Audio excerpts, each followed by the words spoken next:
All right. Well, the question was how you read all this information here. Basically, what we're looking at is a heat map of the current order book, and you can see that by the first column, which is the COB, identifies the current order book. The second column, which is the chart volume profile, identifies what we see currently on the screen.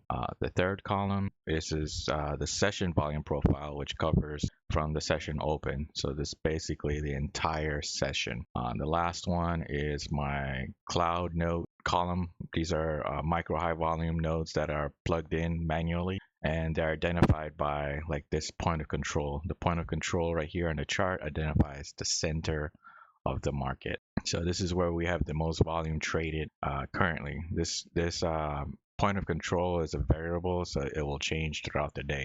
You can identify this point of control as the middle of the market. So the saying of don't trade in the middle of the market, otherwise you'll get chopped up, is a good term. In situations where we had this liquidity sitting here at this 180, this would have been a good place to go short and possibly test for the middle. The other location or the other target after the middle is hit is possibly VWAP.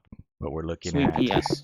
here is anything that's dark red is where we have high resting orders. This could act as a magnet for price action, or it can also repel it, depending on which side is the aggressors. Right now, we are seeing some sell aggressors, so this is acting as a resistance for price action, so we're going to trade away from it.